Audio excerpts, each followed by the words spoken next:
ভগৱানৰ পৰা কি বিচাৰিছে আপুনি?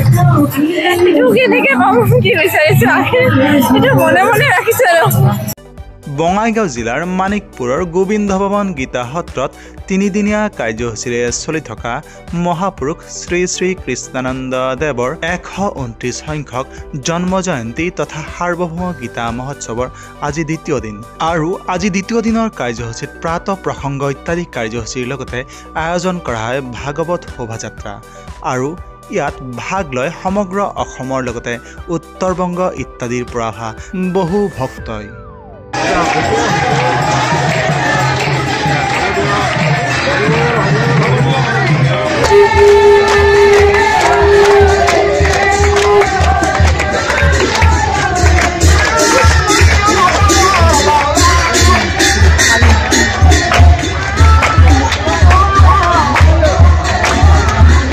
এশ 29 সংখ্যক সাৰ্বভৌম গীতা জয়ন্তী মহোৎসৱ আৰু 129 সংখ্যক সাৰ্বভৌম গীতা জয়ন্তী মহোৎসৱৰ লগত সংগতি ৰাখি বঙাইগাঁও জিলাৰ মানিকপুৰৰ গোবিন্দ ভৱন গীতা সত্ৰত 2, 3 আৰু 4 ডিচেম্বৰত উদযাপন কৰা হ'ব এক বৃহৎ মহোৎসৱ।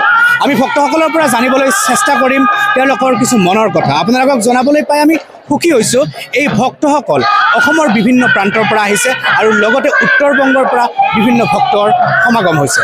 আহক আমি জানো ভক্তসকলৰ কিছু মনৰ কথা। আপোনালোক ক'ৰ পৰা আহিছে? আমি আৰু পঢ়াইছো বিজলীৰ পঢ়াইছো। বিজনীৰ পৰা আহিছে। ইয়াতে আহি কেনেকুৱা অনুভৱ হৈছে? ভাল লাগছে। আপোনালোক অন্ন খালে? ইয়াতে যে ইমান ভক্তৰ সমাগম হয় সেই বিষয়ে কি ক'ব? ভাল লাগে আৰু ইয়াতে আহি প্ৰথমবাৰৰ কাৰণে। এইবাৰ প্ৰথমবাৰ আহিছো আমি বিজনীৰ পৰা আহিছো। এইবাৰ প্ৰথম আহিছো, ভাল লাগিছে। অনুভৱ ক'ব বিয়াতে? তাকে ভাল লাগিছে, এইবাৰ প্ৰথম আহিছো। হয়। আৰু অন্ন খাইছে আপোনালোকে? হয়, খালো।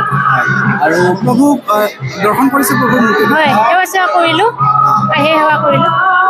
তাকে ভাল লাগিছে পৰিৱেশ। কি বিচাৰিছে মনৰ পৰা প্ৰভুৰ পৰা? সেই আৰু চবৰে ভাল হওক তাতে বিচাৰিছো।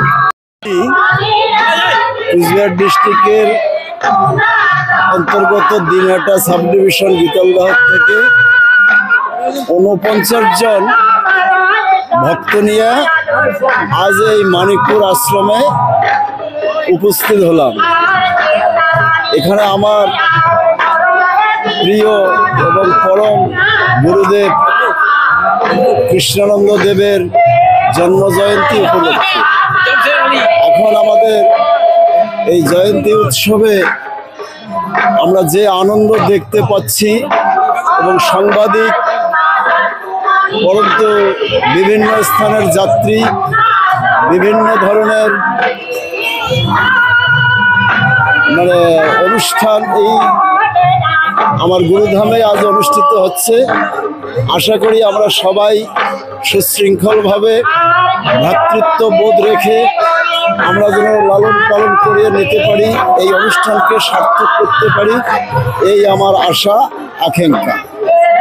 আহিছে কুচবিহার থেকে কুচবিহার দিনহাটা প্ৰতি বছৰে ইয়ালৈ আহে? হ্যাঁ অলপ কওক আপোনালোক কোচবিহাৰ দিনহাটাৰ পৰা কিমান মানুহ আহিছে? ভালো মানুষ, মোটামুটি ভালো লাগছে। 200 মানুহ আহিছে। আপোনালোকৰ এই পিছফালে যে এইবোৰ আছে এইবোৰ বিষয়ে অলপ ক'ব। এইবোৰ আপোনালোকে ইয়াতে অষ্টপ্ৰহৰৰ কাৰণে আহিছে? অষ্টপ্ৰহৰ কৰতে অহৰাত্ৰি অষ্টপ্ৰহৰ হয় ইয়াতে? হ্যাঁ অহৰাত্ৰি কৰতে আসছি। আপোনালোকে গোটেই ৰাতিপুৱাই দিব ইয়াতে? হ্যাঁ ৰাতে পয়ে দেবো। হয় হয়। এটা অনুভৱ কেনেকুৱা আপোনালোক অলপ ক'ব? হ্যাঁ রাস করবো, ভালো লাগছে। হয়। এখানকার যেটা ভক্তবৃন্দ পরিবেশ খুব ভালো লাগছে। ভগবান কৃষ্ণ আমি এই গুৰুজনা শ্ৰীমৎ স্বামী কৃষ্ণানন্দ ভ্ৰমণ তেখেতৰ কৰ্মচাৰী, তেখেতৰ সলনিৰ পিছত আমি বহুত পৰিৱৰ্তনৰ দেখা পাইছোঁ। এই অঞ্চলত বুলিয়ে নহয়, আমাৰ সেই অঞ্চলতে আমাৰ ভক্ত প্ৰায় 150 মান আহিছে, 150 বেছিয়ে হ'ব। এই 400-500খন সৰু গাড়ী আহিছে আৰু এখন ডাঙৰ গাড়ী আহিছে। ইয়াতে আহে আপোনাৰ অনুভৱ কেনেকুৱা? ভালে। আপোনাৰ ক'ৰ পৰা আহিছে আপুনি? ইয়াতে আমাৰ লোকেল। ইয়াতে প্ৰতি বছৰে আপুনি আহে? প্ৰতি বছৰে। ইয়াতে কিমানমান ভক্তৰ সমাগম হয় প্ৰতি বছৰে? এইবাৰতো অকল বন্ধন হয়। হয় নেকি? মোটামুটি 1 লাখ ভক্তৰ সমাগম হয় ইয়াতে? হয় হয়। আমাৰ মাজত উপস্থিত আছে আমাৰ প্ৰভুৰ এজন বিশিষ্ট সেৱক বিনোদ বিহাৰী প্ৰভু। তেখেত ধুবুৰী অভিভক্ত কৃষ্ণানন্দ সত্ৰ সমন্বয় সমিতিৰ সম্পাদক প্ৰধান হয়। আহক তেখেতৰ মনৰ কথা কিছু জানিবলৈ চেষ্টা কৰোঁ। নমস্কাৰ। মহাপুৰুষ কৃষ্ণানন্দ দেৱৰ 129 সংখ্যক গীতা জয়ন্তী উৎসৱ সাৰ্বভৌম 129তম গীতা জয়ন্তী উৎসৱখন এইটো অসম, বংগ, পাঞ্জাৱ, বাংলাদেশ, এনেকুৱা পাঞ্জাৱ, বাংলাদেশ, ভূটান ইত্যাদি কৰি সমস্ত অঞ্চলৰ সমূহ ৰাজ্যৰ পৰা ভকতবৃন্দ ইয়াত আগমন ঘটে আৰু ইয়াতে এখন বিৰাট উৎসৱৰ আয়োজন কৰা হয়। ইয়াতে ভক্তসকলৰ মাজত এটা ভাতৃত্বভাৱ আৰু সমন্বয় গঢ়ি উঠে আৰু কৃষ্ণ ভক্তি জাগৃত হয়, এইখিনি আমি বিশ্বাস কৰোঁ। সেয়ে আমাৰ প্ৰতি বছৰত এই মানিকপুৰ গোবিন্দ ভৱন গীতা সত্ৰত প্ৰভুৰ জন্ম জয়ন্তী গীতা জয়ন্তী উৎসৱটো আমি বছৰ বছৰ পালন কৰোঁ। মৰিগাঁৱত অধিৱেশন, আমাৰ বাৎসৰিক এটা অধিৱেশন পাতোঁ। এই অধিৱেশনতো আমাৰ সাৰা ভাৰতবৰ্ষৰ ভকতবৃন্দ একত্ৰিত হৈ ইয়াতে এটা আমাৰ সমন্বয় গঢ়ি উঠে আৰু আমাৰ হিন্দু সনাতন ধৰ্মটোৰ এই সমতা ৰক্ষা হৈ আছে, এইখিনি মই ক'ব বিচাৰোঁ।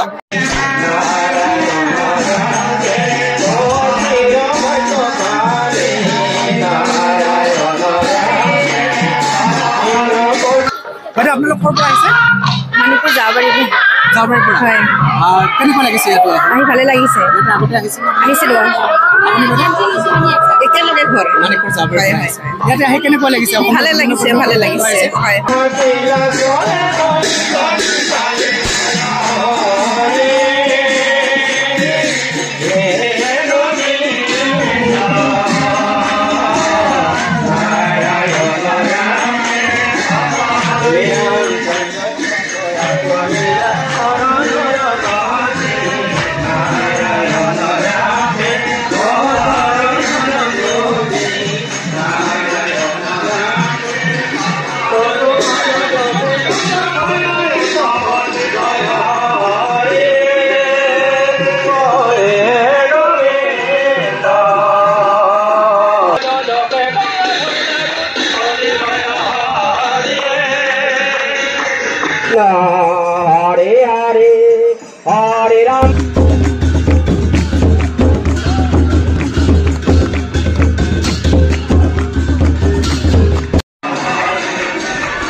মানিকপুৰৰ পৰা নিশান্ত বৰ্মনৰ সহযোগত উদয়নাথৰ ৰিপৰ্ট, নিউজ টাইম 3।